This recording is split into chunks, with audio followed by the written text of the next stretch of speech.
All right, who day? Stripes and coffee. Got my coffee. We're back to a coffee time game. Playing 10 o'clock. We are playing the Colts, I believe, at home. And that is kind of exciting. So, quick recap about last week. I've been just playing each game week at a time. Browning had a very bad game against the Steelers, but game one. And he had a couple flashes, but for every good play, he had like a half a dozen just bad plays. We could not run the ball to save our life. Every time we even tried it, so we just gave up on that altogether. And from what I heard, Browning wanted to not water down the offense. He's like, I can do this. I can play the offense. Let's do the offense we have installed. So he was basically trying to run Joey B's offense. Um, I think he found out, well, there's some things I like and don't like. So and maybe some things that we could work better for me. And I think the coaching staff did that. So they developed a much better game plan, with a lot of the boots and screens and things that were actually pretty effective. Very effective, to be honest with you. He had 350, ran for a touchdown, threw for a touchdown.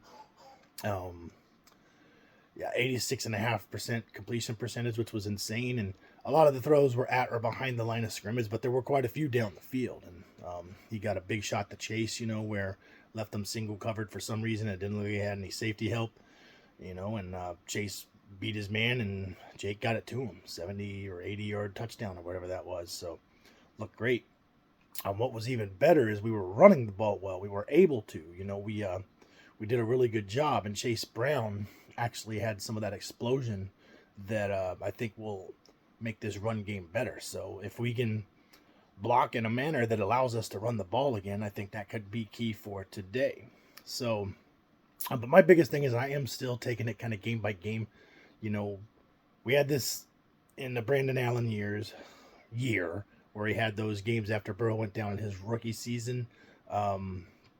Where he had that one great Houston game. It's like, oh man, maybe this guy's going to light it up. But, that was kind of like a flash in the pan, and the others were just kind of so-so. So I'm hoping we don't see that. Why I'm encouraged that we may not see that as the case is in that game against Houston, Brandon Allen was just chucking it deep down the field, just heat checks all over the place. He was just kind of dropping bombs. Those are low percentage plays. So if you don't make those, then it's not going to work out. Jake Browning had a lot of high percentage plays as well as low percentage plays. He had some deep shots, but he had a lot of well-designed plays at or behind the line of scrimmage, and that's more sustainable. And we had a run game that's more sustainable. So if we can do those things, so I'm kind of hoping at least we get somewhere in the middle of the Steelers game and this game last Monday to where we get a solid, competent start, and then that means we can be competitive because we got a lot of talent on this roster. Now back to the Colts again. This is interesting because it's back to the Pac-12. Gardner Minshew, Wazoo versus UW, Jake Browning. Who would have thought that at the beginning of the year? Neither of these two were starters; they were backups. But be that as it may, here we are. So that's an interesting storyline, I think. There.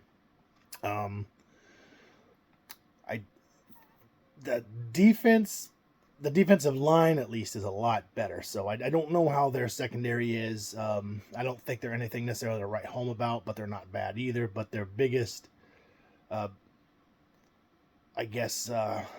for us to cross would be that defensive line. So they've got deeper quality, I think, than the Jaguars did. So they might get a lot more pressure. They might work this offensive line over a little bit more. Hopefully we can handle that. Hopefully we're still able to operate, still hopefully able to run the ball. I don't think they're great at stopping the run, but not bad either, somewhere middle of the pack. But, our offensive line has not been good, and they had a great showing last week, but we haven't been fantastic. So if we can step up and kind of get that under control, I think we can win this game. Now, Gardner Minshew has been kind of a mixed bag. He's kind of a chaos factor, so to speak. He can, get hot and throw it all over the field, but then he can do some wild things, it seems. So it's, like what Gardner Minshew you're going to get in a sense, but I mean, he's done really good for them. So, and they've got some talent on that side of the ball. But the big thing with this game for both of us is it's you must win game.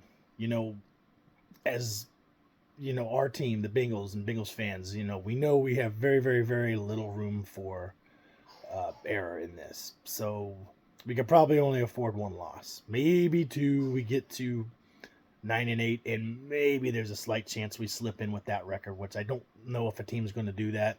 Maybe, but the problem is, if we get to that point, especially, we'll have lost to almost every team that will be kind of in the mix and would probably put us out of the tiebreakers. So, it kind of really leads to us only being able to afford one loss, in my opinion. So, it's all winnable games. The teams that we need to beat to get back in are kind of ahead of us. We got the Vikings, which, that's NFC, so that doesn't matter other than the win, but that's a winnable game. But we got the Steelers ahead of us. We can beat them, because even when we looked like butt last week, 2 weeks ago, it's not like they destroyed us.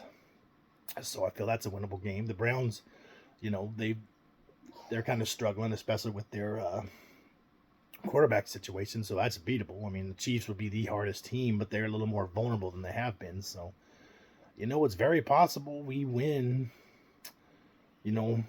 most of these games and get a chance to get in. So if we get good quarterback play like we did from Browning this last week, we have a fantastic shot. It's still, it's still way up in the air, but yeah, one of those games puts us right where we need to go. So I'm excited to watch this, see if Jake Browning can have a repeat of what he did last week, or at least something, competent to inspire some, confidence in the team going forward. Because if he can be solid, even, like I said, we got enough talent on this team. So it's about game time. I'm going to go finish my coffee and get to watching this game. So, hoo-day, and we'll see you next week.